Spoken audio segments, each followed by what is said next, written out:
நாடு முழுவதும் பல்வேறு குற்ற சம்பவங்கள் நடந்துட்டு தான் இருக்கு. காவல்துறையினரும் விசாரிச்சுட்டு தான் இருக்காங்க. அது போன்ற பல்வேறு குற்ற சம்பவங்கள் நிறைந்த தொகுப்பு தான் நிகழ்தகவு.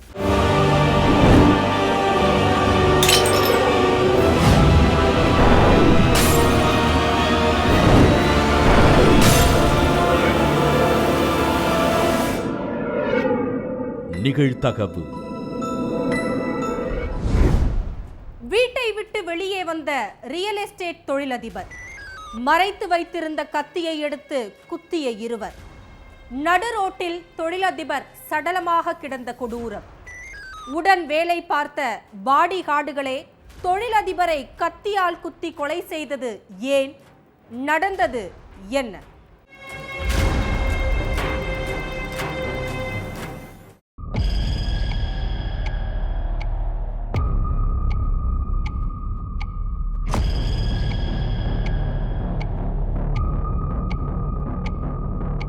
கடைக்கு போறதுக்காக வீட்டை விட்டு வெளியே வந்திருக்காரு ஸ்ரீகாந்த் ரெட்டி.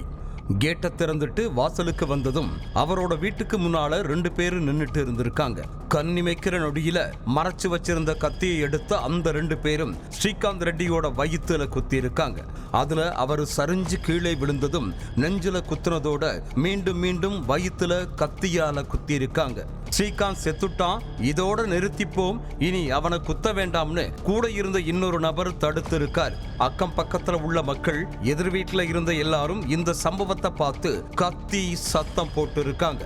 இந்த விஷயத்தை கேள்விப்பட்டு உடனே சம்பவ இடத்துக்கு வந்த தெலங்கானா மாநிலம் ஹைதராபாத் குஷாகுடா போலீஸ் உயிரிழந்து கிடந்த ஸ்ரீகாந்த் ரெட்டியோட சடலத்தை மீட்டு விசாரணையில இறங்கி இருக்காங்க.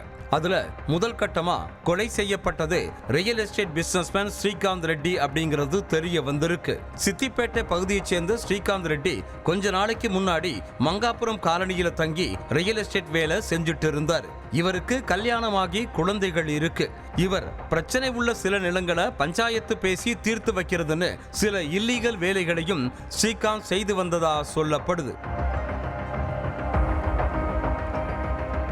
இதனால ஸ்ரீகாந்துக்கு எதிரிகளும் அதிகமாகியிருக்காங்க. எதிரிகள் கிட்ட இருந்து தன்னை காப்பாத்திக்க தன்ராஜ், டேனியல் ஜோசப்ங்கிற 2 பாடி கார்டுகளை தன் கூடவே சம்பளத்துக்கு வேலைக்கு வச்சிருந்தாரு ஸ்ரீகாந்த். சமீபத்துல போகாபுரம் பகுதியில் உள்ள பல கோடி ரூபாய் மதிப்புடைய ஒரு நிலம் வியாபாரத்துக்கு வந்திருக்கு.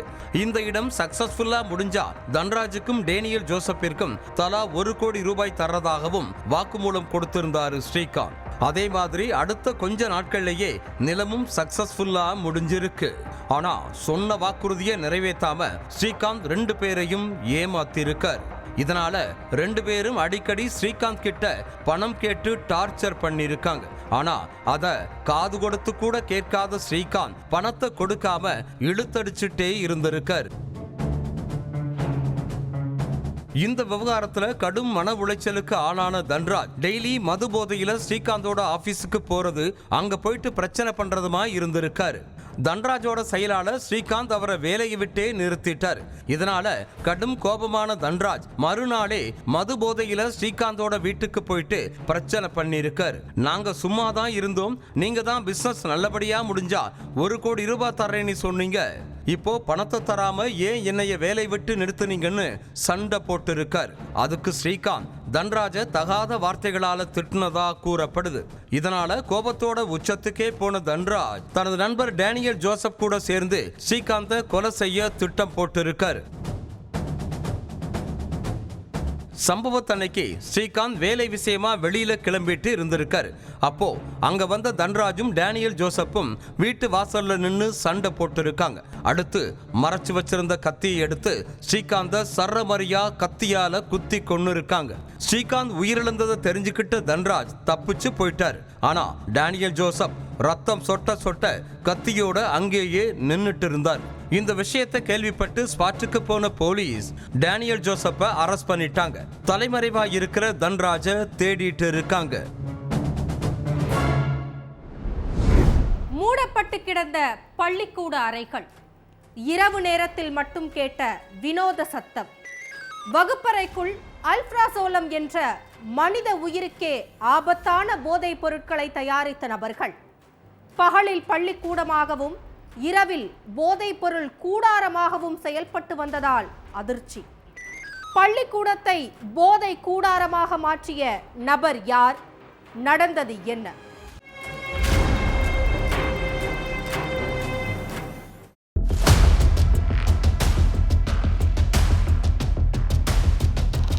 போனப்பள்ளி கிராம மக்கள் எல்லாருமே ஆழ்ந்து தூங்கிக்கிட்டு இருந்தாங்க. அப்போ அதே ஏரியாவில் இருக்கிற ஒரு ஸ்கூல்ல இருந்த நைட்டு நேரத்துல மட்டும் ஒரு விதமான சத்தம் கேட்டிருக்கு. ஸ்கூல்ல ஏதாவது வேலை நடந்துகிட்டு இருக்கோம், அதனால சத்தம் கேக்குதுன்னு கிராம மக்களும் பெருசா எதுவும் கண்டுக்கல. அடுத்து அந்த சத்தம் மறுநாளும் கேட்க ஆரம்பிச்சிருக்கு. ஒரு நாள் 2 நாள் கேட்ட சத்தம் தினமும் கேட்க ஆரம்பிச்சிருக்கு. பகல் பூரா ஸ்கூல் ரன் ஆகுது, ஆனா நைட்ல மட்டும் ஏன் இந்த சத்தம் வருது அப்படின்னு கிராம மக்களுக்கு சந்தேகம் ஏற்பட்டிருக்கு. இதனால இந்த விஷயம் தொடர்பா போலீஸுக்கு போன் பண்ணி தகவலை சொல்லி இருக்காங்க கிராம மக்கள். உடனடியா ஸ்பாட்டுக்கு வந்த போலீஸ் அந்த ஸ்கூலுக்கு போய் ஆய்வு பண்ணி இருக்காங்க. அதுலதான் போலீஸுக்கே பல அதிர்ச்சிகள் காத்திருந்திருக்கு.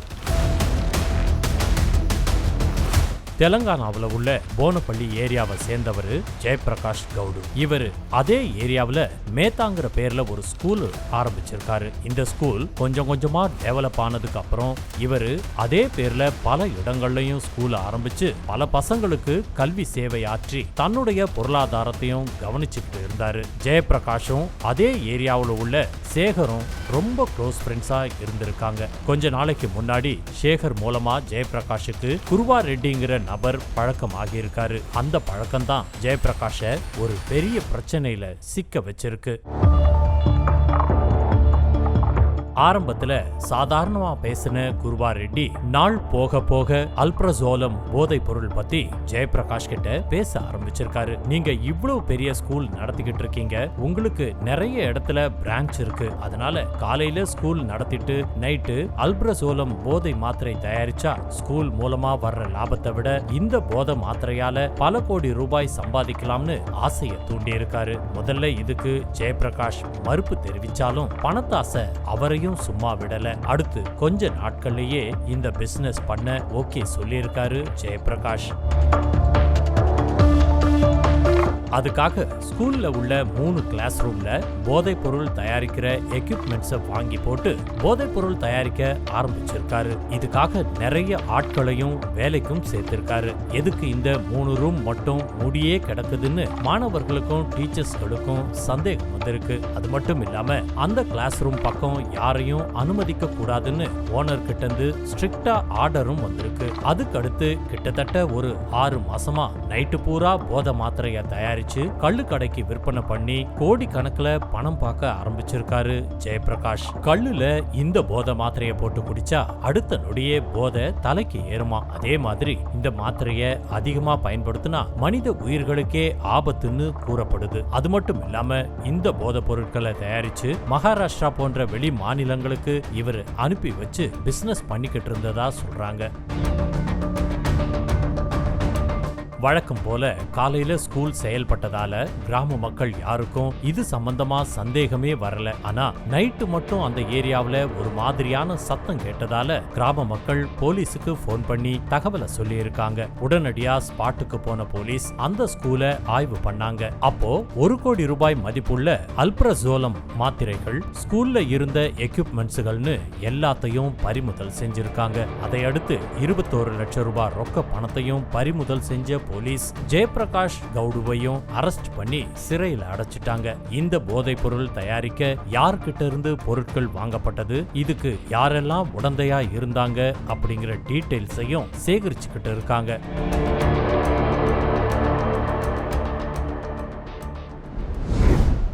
ஒன்றாக அமர்ந்து மது அருந்திக் கொண்டிருந்த நண்பர்கள், பாழடைந்த கட்டிடத்திற்குள் இருந்து வந்த துர்நாற்றம், கட்டிடத்திற்குள் அழுகிய நிலையில் கிடந்த ஆண் சடலம், இளைஞரின் தலையில் கல்லை போட்டு கொலை செய்துவிட்டு தப்பியோடிய சக நண்பர்கள் சிக்கினார்களா?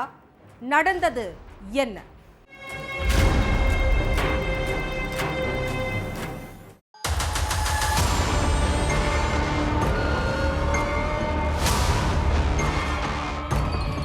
வழக்கம் போல கிராம மக்கள் எல்லாரும் வேலைக்கு நடந்து போய்கிட்டு இருந்தாங்க. அப்போ பாழடைஞ்ச பில்டிங்ல இருந்து துர்நாற்றம் வந்திருக்கு.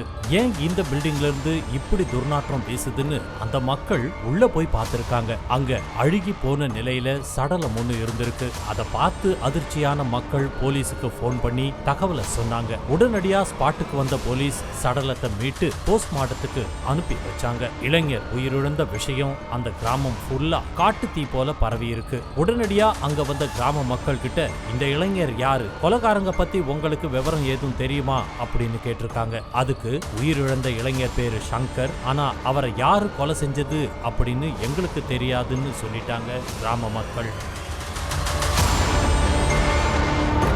உடனே சடலம் கிடந்த இடத்துல இருந்து செல்போனை கைப்பற்றின போலீஸ் அந்த இளைஞருக்கு யார்கிட்ட இருந்து அடிக்கடி போன் வந்திருக்கு, யார்கிட்ட இருந்து லாஸ்ட் கால் வந்திருக்குன்னு மொத்த டீடைல்ஸையும் எடுத்து விசாரிச்சாங்க. அதுல ஜெய் சிவாங்கிற இளைஞர்கிட்ட இருந்து லாஸ்ட் போன் கால் வந்திருக்குன்னு கண்டுபிடிச்ச போலீஸ் ஜெய் சிவாவோட செல்போன் நம்பரை ட்ரேஸ் பண்ணாங்க. அதுல சிக்னல் திரூர் பக்கத்துல காட்டியிருக்கு. உடனடியா அங்க போன போலீஸ் வீட்டுல பதுங்கிக்கிட்டு இருந்த இளைஞரை தட்டி தூக்கி விசாரணையில இறங்குனாங்க. திருவள்ளூர்ல உள்ள திரூர் எம்ஜிஆர் நகரை சேர்ந்த 21 வயதான சங்கர் எந்த ஒரு வேலை வெட்டிக்கும் போகாம இருந்திருக்காரு. இவரும் அதே ஏரியாவுல உள்ள ஜெய் சிவா, சுமன், கைலாஷ்ங்கிற 3 பேரும் ரொம்ப க்ளோஸ் ஃப்ரெண்ட்ஸா இருந்திருக்காங்க. ஒன்னா ஊர் சுத்துறது, டெய்லி மது அருந்துறது, பக்கத்து ஏரியா பசங்க கிட்ட பிரச்சனை பண்றதுன்னு இந்த 3 பேரும் அட்டகாசம் பண்ணிக்கிட்டு இருந்திருக்காங்க.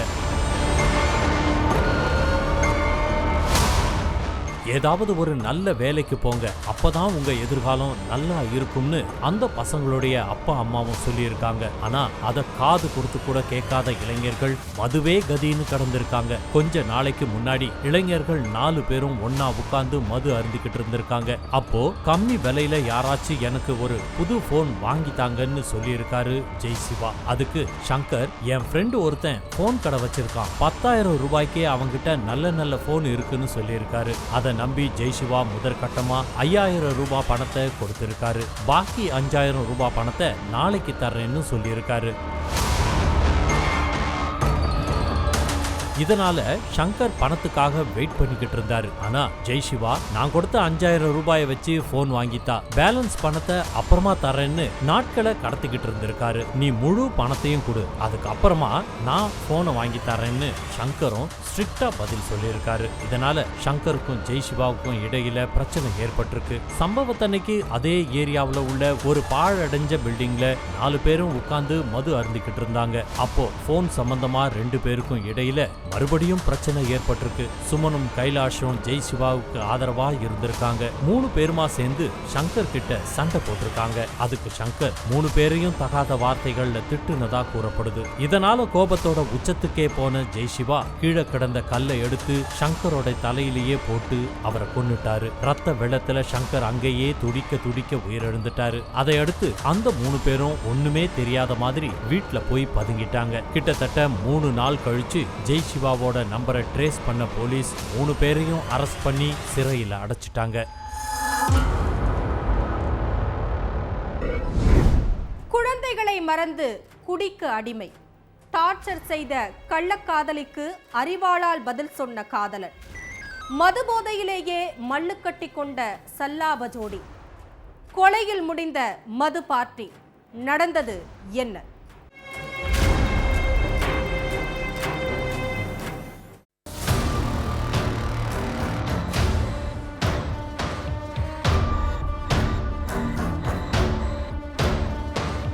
பொழுது சாயிர சாயங்கால நேரம் போலீஸுக்கு ஒரு போன் வருது. சார், இங்க ஒரு பொண்ணு ரத்த வெள்ளத்துல கிடக்குறாங்கன்னு பதட்டத்துல எதிர்முனையில இருந்தவங்க பேச உடனே அட்ரஸை எழுதி வாங்கின போலீஸ் ஸ்பாட்டுக்கு போயிருக்காங்க. அங்க போன போலீஸ் யாரு என்னன்னு விசாரிச்சாங்க.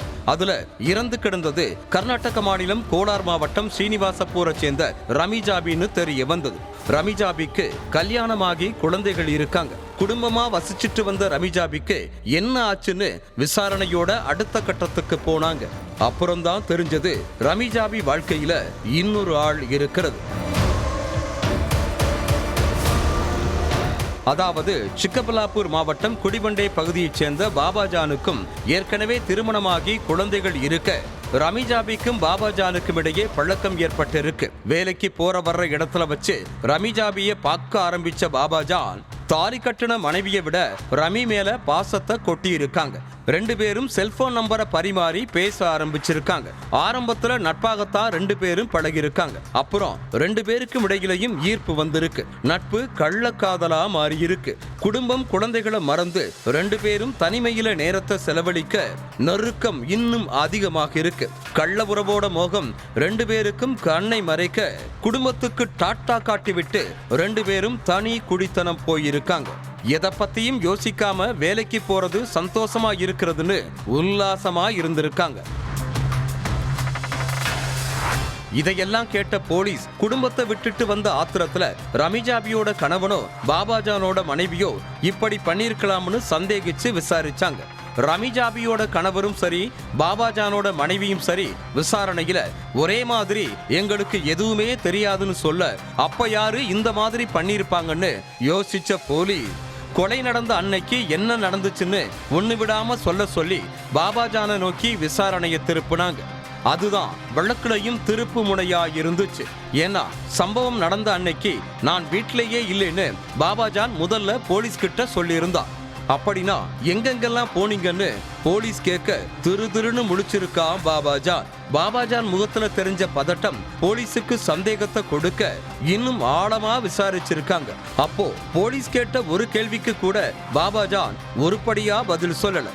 எதை கேட்டாலும் யோசிச்சு சொன்னவன் ஒரு கட்டத்துல ரமிஜாபியை கொன்னது நான் தான் போலீஸ் கிட்டேயே ஒப்புக்கொண்டான். ஏன் கொலை செஞ்சீங்கன்னு போலீஸ் கேட்க, தெரியாம பண்ணிட்டே சார், மன்னிச்சு விட்டுருங்க சார்னு கெஞ்சி இருக்கான். கொலையையும் செஞ்சுட்டு போலீஸ் கிட்ட கெஞ்சிக்கிட்டு இருந்தவனை சிறப்பா கவனிச்சு போலீஸ் பாணியில விசாரிச்சிருக்காங்க. அதாவது குடும்பத்தை விட்டுட்டு ரெண்டு பேரும் தனி குடித்தனம் நடத்தி வந்த கள்ள ஜோடியான ரமிஜாபியும் பாபாஜானும் வேலைக்கு போற நேரம் தவிர்த்து மற்ற நேரமெல்லாம் போதையில தான் மூழ்கி கிடப்பாங்களாம். மூக்கு முட்டை குடிச்சிட்டு ரெண்டு பேரும் எல்லை மீறி நடந்துக்கிறதும் வாடிக்கையா இருந்திருக்கு. அப்படித்தான் சம்பவத்தன்னைக்கும் மாலை நேரம் ரெண்டு பேரும் நல்லா குடிச்சிட்டு இருந்திருக்காங்க. அப்போ ரமிஜாபிக்கு போதை ஓவராகி இருக்கு. போதையில இன்னும் மது வேணும் என கள்ளக்காதலன் பாபாஜானுக்கிட்ட கேட்டு அடம் பிடிச்சிருக்காங்க ரமிஜாபி. பாபாஜானும் போதையில இருந்த சூழல்ல உனக்கு ஓவர் ஆகிருச்சு, இன்னைக்கு இது போதும், நாளைக்கு பார்த்துக்கலாம்னு சமாதானம் செய்ய பார்த்திருக்கார். ஆனா ரமி கேட்கவே இல்லை. குடிக்கு அடிமையான ரமியோட வாயில இருந்து அசிங்க வார்த்தையா வந்திருக்கு. முதல்ல சாஃப்ட் மோடல டீல் பண்ண பாபாஜான் ஒரு கட்டத்துல டென்ஷன் ஆகி கள்ளக்காதலி ரமிய அடிச்சிருக்கான். குடி போதையில இருந்த ரமியும் கள்ளக்காதலன் பாபாஜான போட்டு வெளுத்து இருக்காங்க. அடி பொறுக்க முடியாமல் ஆயுதத்தை கையில் எடுத்த பாபாஜான் அறிவாளால் ரமிஜாபிய வெட்டி இருக்கான். ரமிஜாபிய வெட்டி கொலை செஞ்சுட்டு மது அருந்தின தடயத்தை எல்லாம் அழிச்சிட்டு எதுவுமே தெரியாத மாதிரி வேலை விஷயமா போற மாதிரி வெளியில போயிட்டான். அப்புறம் அக்கம் பக்கத்துல இருந்தவங்க ரமிஜாபி ரத்த வெள்ளத்துல கிடந்ததை பார்த்துட்டு போலீஸுக்கு தகவல் சொல்ல, போலீஸ் வந்து விசாரிக்கிறப்போ எதுவுமே தெரியாத மாதிரி வீட்டுக்கு வந்திருக்கான். சடலமா கிடந்த கள்ளக்காதலி ரமிஜாபிய பார்த்து அலற மாதிரி நடிச்சிருக்கான் பாபாஜான். விசாரணையில அவன்தான் அக்யூஸ்னு தெரிஞ்சதும் அரெஸ்ட் பண்ண போலீஸ் சிறையில் அடைச்சிருக்காங்க. ஒவ்வொரு குற்றங்களின் முடிவும் சட்டத்தின் கையில். விசாரணை தொடரும். பார்க்கலாம் அடுத்த நிகழ்தகவில்.